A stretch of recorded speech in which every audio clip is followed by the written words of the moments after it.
존경하는 문형배 헌법재판소장 권한대행님과 재판관님들, 먼저 이 사건에 관하여 충실한 심리를 위해 변론을 재개하여 다시 변론 기회를 주셔서 감사드립니다. 다만 국회의장이 국회 본회의 의결 절차를 거치지 아니하고 국회 이름으로 권한쟁의 심판을 청구할 수 없다는 절차적 흠결이 있는지 여부는 우리 헌정사상 처음으로 제기된 국회의 대통령에 대한 권한쟁의 심판 청구에서 반드시 해결되어야 할 법리적 쟁점이어서 뒤늦게 이를 제기한 점을 이해해 주시기 바랍니다. 청구인은 국회의장이 국회의 대표자이므로 국회 본회의 의결 절차 없이 국회의 이름으로 권한쟁의 심판을 청구할 수 있다고 주장합니다. 그러나 국회는 대의민주주의 원칙에 따라 국민의 다양성을 반영하는 합의체 결정기관이므로 국회의 대외적 권한은 국회 내 의결을 통하여 행사되어야 합니다. 헌법과 국회법의 규정에 따르면 국회의장은 국회의 의사를 정리할 권한이 있을 뿐 직무 권한을 넘어 본회의 의결을 거치지 않고 국회의원들의 의사를 대표하거나 대체할 수는 없습니다. 국회는 헌법 41조에 따라 선출된 국회의원으로 구성됩니다. 이러한 점에서 국회는 국민 대표성이 가장 강한 기관이자 민주주의에서 핵심적인 대의기관입니다. 헌법 49조는 국회는 헌법과 법률에 특별한 규정이 없으면 재적의원 과반수의 출석과 출석의원 과반수의 찬성으로 의결한다고 규정하고 있습니다. 따라서 헌법과 법률에 의하여 의결 정족수에 관한 특별한 규정이 있는 경우를 제외하고는 이와 같은 일반 의결 정족수 규정에 따라 국회는 의사를 결정하고 행사합니다. 대의민주주의에 따라 국민의 전체의 대의가 이루어지기 위해서는 모든 국회의원이 국회의 의사 형성 및 결정에 참여할 기회가 필요합니다. 이는 국민의 다양성을 국회의 의사결정에 반영하기 위한 당연한 귀결입니다. 결국 국회의 권한은 국회 내 의결을 통해서 외부기관과의 관계에서 행사되는 것입니다. 국회의 결정은 선출된 의원 전체로 구성되고 의원 모두가 참여하는 본회의에서 결정되어야 하고 권한쟁의 심판 청구는 헌법 법률에 특별한 규정이 없으므로 헌법 49조의 일반 의결 정족수에 따라 그 의사가 결정되어야 합니다.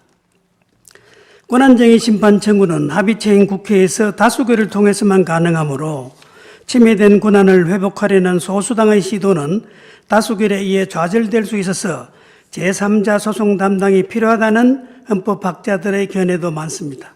이는 헌법이나 법률에 규정이 없다 하더라도 권한쟁의 심판 청구는 국회에서 일반 의결 정족수에 따른 의결이 필요하다는 전제 아래 제3자 소송 담당이 필요하다는 주장입니다.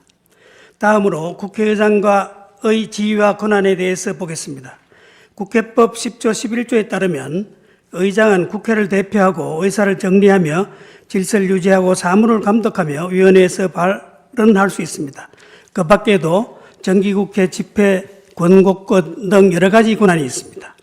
그러나 국회의장에 이런 권한이 있다 하더라도 합의제 헌법기관인 국회의 의사를 단독 또는 직권으로 표시할 권한은 없습니다. 국회의 의사는 국회의원 전체를 구성원으로 하는 본회의를 통해 결정되는 것이지 국회의장이 이를 거치지 않은 채 국회의원들의 의사를 대표하거나 대체할 수는 없기 때문입니다. 청구인도 이 사건 심판 청구가 국회 본회의 의결 없이 국회의장 직권으로 국회의 이름으로 제기된 것은 인정하고 있습니다. 그러나 헌법과 국회법에서 국회의장에게 그러한 권한을 부여하고 있지 않으므로 국회의 권한이 침해되었다는 이유로 국회 이름으로 권한쟁의 심판을 청구하기 위해서는 국회 내 의결을 반드시 거쳐야 합니다.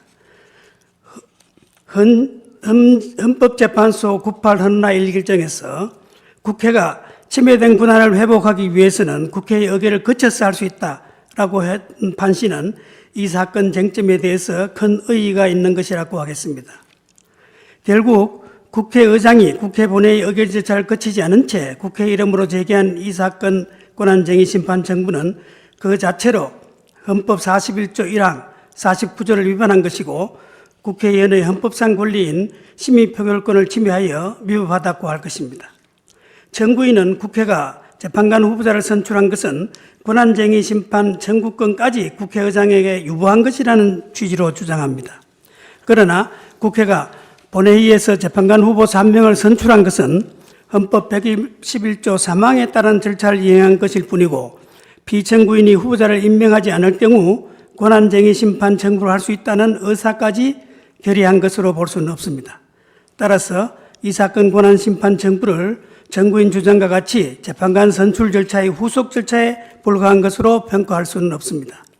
청구인은 입법의 미비로 헌법이나 국회법에 특별 규정이 없으므로 국회의장이 직권으로 권한쟁의 심판을 청구할 수 있다고 주장합니다. 그러나 이는 입법의 미비가 아닙니다. 국회의 의사는 어디까지나 헌법이나 법률에 특별한 규정이 없는 이상 제적 과반수 출석과 출석 과반수 찬성으로 한다고 헌법 49조, 국회법 109조에서 규정하고 있으므로 국회의 의사를 국회의장이 단독 내지 직권으로 할 수 없는 것은 너무도 분명합니다. 청구인의 주장에 따르면 권리 침해를 당한 자는 국회의장이 아니라 국회입니다.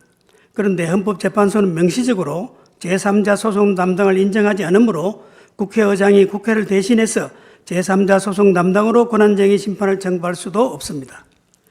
청구인은 국회의장이 국회를 대표해서 각종 소속의 소극적 당사자로서 응소하는 경우에 국회 본회의 의결을 거치지 않았으나 헌재가 본회의 의결을 요구한 바가 없었으므로 국회가 적극적 당사자로서 권한쟁의 심판 청구를 하는 경우에도 국회 본회의 의결이 필요 없다는 취지로 주장하고 있습니다. 그런데 청구인 대리인이 권한쟁의 심판 청구의 경우 헌재가 본회의 의결이 없음을 이유로 부적법하다고 보지 않고 당연히 적법하다는 전제에서 사건 처리를 해왔다고 주장하면서 헌재의 권한쟁의 심판 사건을 여러 개를 들고 있습니다만 그 사례들은 하나도 빠짐없이 모두가 국회가 권한쟁의 사건의 피청구인이 된 사건들 뿐입니다. 헌재법 40조 1항은 헌재의 심판 절차에는 성질에 반하지 않는 한 민사소송에 관한 법령을 준용한다고 규정하고 있고 민소법 64조는 법인의 대표자 또는 52조의 대표자 등에게는 법정 대리인에 관한 규정을 준용한다고 규정하고 법정 대리인의 소송 행위에 관한 특별 규정인 민소법 56조는 상대방의 소제기에 대해서 소송 행위를 하는 경우, 즉 소극적 당사자인 경우에는 특별한 수건이 필요 없다고 규정하고 있습니다. 또한 대법원 판례에 따르면 비법인인 사단이 사원총회의 결의 없이 제기한 소송은 소제기에 관한 특별 수건을 결하여 부적법하다고 판시하고 있습니다. 청구인은 민소법 52조, 56조는 그 성질상 권한쟁의 심판에 준용할 것이 아니라고 주장하고 있습니다만 민사소송법상 소극적 당사자의 경우에는 대표자에게 특별 수건이 필요 없으나 적극적 당사자인 경우에는 대표자에게 특별 수건이 필요하다는 단체의 소송 행위에 관한 법리를 설명한 것일 뿐입니다. 다시 말씀드리자면 국회의장이 국회를 대표해서 소송에 응소하는 것과 국회의장이 국회의 권한이 침해되었음을 이유로 권한쟁의 심판을 청구하는 것은 그 이치가 전혀 다르다는 점을 설명드린 것입니다.